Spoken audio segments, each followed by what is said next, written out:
अगर ये आपको बाइट कर ले तो सीधे हॉस्पिटल जाए, झाड़ फूक के चक्कर में मत पड़े। इसका जहर बहुत ही ज्यादा खतरनाक होता है।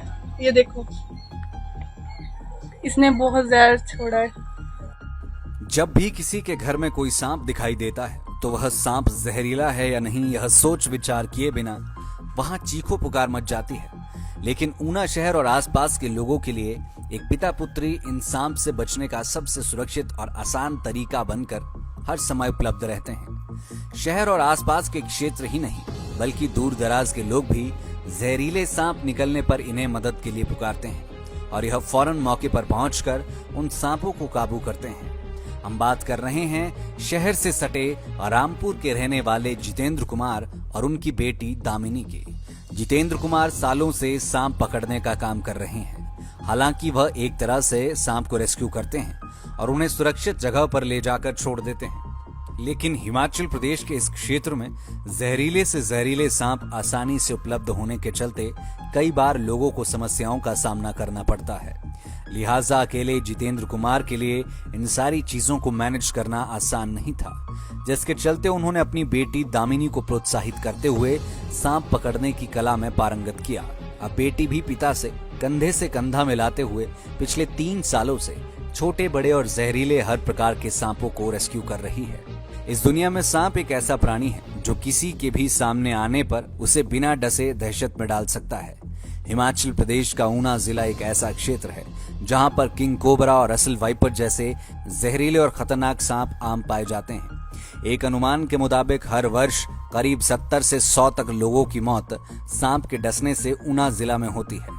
लोगों को ऐसी ही मुसीबत से बचने के लिए शहर से सटे रामपुर के रहने वाले जितेंद्र कुमार और उनकी बेटी दामिनी हर प्रकार के सांप को रेस्क्यू करने और लोगों को सुरक्षित करने में महत्वपूर्ण भूमिका अदा करते हैं।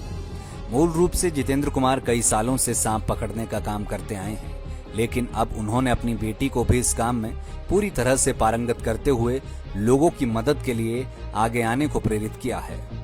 सर, मेरे पापा बचपन से ही सांप पकड़ते हैं। मैं उनके साथ जाती थी तो मेरे पापा ने मुझे प्रेरित किया कि तू भी पकड़ सकती है, तू भी लड़कों से कम नहीं है। तो फिर मैंने पकड़ने स्टार्ट कर दिया सांप। तो अब तक कितने सांप आप जो है वो पकड़ चुके हैं? सर, मैं काफ़ी सांप पकड़ चुकी हूँ। काफ़ी जगह दूर दूर तक हम जाते हैं सांप पकड़ने के लिए।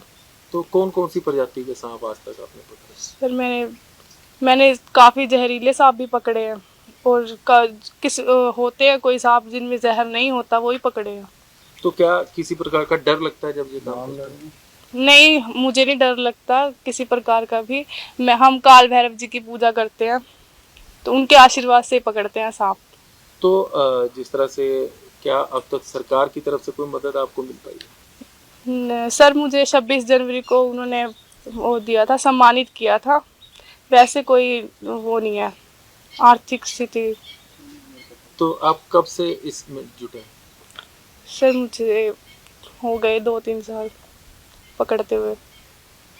तो जो सरकारी विभाग है या फॉरेस्ट डिपार्टमेंट है, वैसे तो जो उनका काम होता है ये पकड़ना, तो हाँ, क्या वो इस काम में नहीं लगते?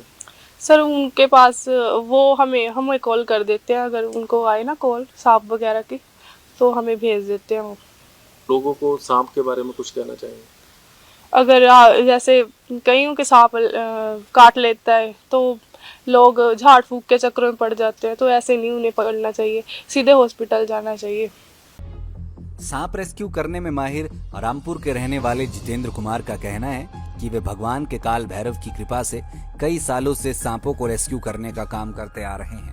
बेटी दामिनी को सांप रेस्क्यू करने की शिक्षा देने के संबंध में पूछे गए सवाल का जवाब देते हुए जितेंद्र ने कहा कि उन्होंने कभी भी बेटा और बेटी में कोई फर्क नहीं समझा। जब एक बेटी देश की प्रधानमंत्री बन सकती है तो एक बेटी सांप रेस्क्यू करने का काम क्यों नहीं कर सकती। इसके बाद अब दामिनी बेखौफ होकर अकेले भी इस काम को अंजाम देती है। हालांकि इस परिवार की आर्थिक स्थिति बेहद खराब है। जितेंद्र कहते हैं कि यदि इस काम को करते हुए कभी सांप उन्हें डस भी दे तो उसका इलाज करवाने के लिए भी उनके पास पर्याप्त धनराशि नहीं है।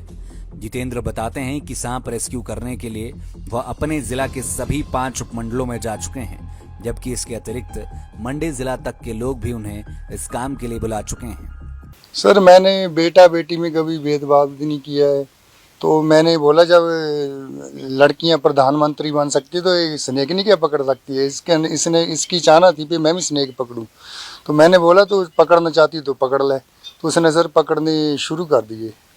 तो जब ये स्नेक पकड़ती है तो क्या आपके जहन में कोई ऐसी बात जब इसको कभी डर लगा हो कि पापा यहाँ पे ये प्रॉब्लम है, ऐसा कुछ कोई दिक्कत? नहीं सर, कई बार मैं बाहर भी जाता हूँ और लोगों की कॉल आती है और मैं अपने जो मेरे खास बंदे हैं मैं उनको कह देता हूँ बेटी को ले जाओ, बेटी को छोड़ भी जाना, तो बेडर होकर अकेली भी चली जाती है सर, ऐसा कोई डर नहीं है। तो जितेंद्र, वैसे बात की जाए आपकी आर्थिक स्थिति भी कोई इतनी अच्छी नहीं है, लेकिन क्या सरकार की तरफ से, प्रशासन की तरफ से कोई मदद आपको मिल रही है? नहीं सर, वैसे तो हमें कोई मदद नहीं मिली। जैसे हम लोगों के घर पे स्नेक पकड़ने जाते हैं तो हम मान लो हमारे को स्नेक काट ले तो हमारे पास यानी ये कोई भी ऐसा वो नहीं है परिविधान जो हम एकदम अपना इलाज कर ले, क्योंकि उन्ना हॉस्पिटल में तो इसका इलाज नहीं है। उन्ना हॉस्पिटल में कई बार सांप काटने के मरीज आते हैं और जे यहाँ से लोग बाजू बांध देते हैं अपनी, ये पहले बाजू खोल देते हैं। बाजू क्योंकि नहीं खोलनी चाहिए, पहले उसी बाजू से उसका टेस्ट लेना चाहिए कि सांप ने कैसे काटा, जो सांप ने काटा वो रजीला था कि नहीं रजीला था, तो उसके बाद ही एंटीवेनम देना चाहिए सर। पहले आपने काफी सांप यहाँ पर पकड़े हैं ऊना जिला में, किस तरह की प्रजातियां जो है ऊना जिला में है सांप?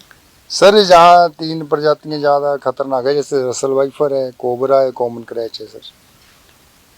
तो आप कब से इस काम में जुटे हो? सर मैं तो बचपन से पकड़ता था। पहले फोन भी दूसरे थे, जैसे सिंपल फोन होते थे, और फिर टच फोन लिया तो इन्होंने लड़कियों ने कहा आपके पास टैलेंट है तो इसे लोगों की मदद करो। तो सर हमने जैसे वीडियो बना के फेसबुक पे डालना शुरू किया तो लोगों की कॉल आना शुरू हो गई, तो हमने अब लोगों की मदद करते हैं। अब कहाँ कहाँ तक जाते हैं? सर हम जिला मंडी तक, इधर चिंतपूर्णी साइड, गगरेट, आम्ब, सारे सर जहाँ भी हिमाचल में कॉल आती है हम जाते हैं, हमारे पास वीडियो भी है उसकी। तो क्या सरकार के पास अपनी कोई बात रखना चाहेंगे आप? सर सरकार से तो यही निवेदन है कि जो अब ऊना में जैसे लोगों को स्नेक काटता है तो उसकी जैसे ऊना हॉस्पिटल में सरकारी में उसकी जैसे इमरजेंसी है वो स्नेक की अलग होनी चाहिए सर, क्योंकि इसका जो ट्रीटमेंट है वो फास्ट ट्रीटमेंट चाहिए।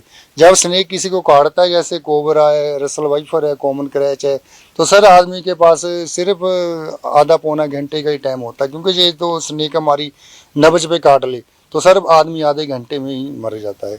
अगर मांस में काटे तो सर आदमी 1.5-2 घंटे में मरता है। और जैसे ऊना हॉस्पिटल में जाते हैं ये सारा टाइम खराब कर देते हैं रेफर करने में, तो आदमी की डेथ हो जाती है। गोयल मोटर्स नेटवर्क की सोलन और शिमला स्थित नेक्सा शोरूम में पाई इंडिया की सबसे पसंदीदा गाड़ियों पर खास ऑफर। इग्निस, बिलेनो, फ्रॉन्स, जिमनी और ग्रैंड विटारा जैसी शानदार गाड़ियों को खरीदने का साल का सबसे बेहतर वक्त। नेक्सा का खास ब्लैक एडिशन उपलब्ध है।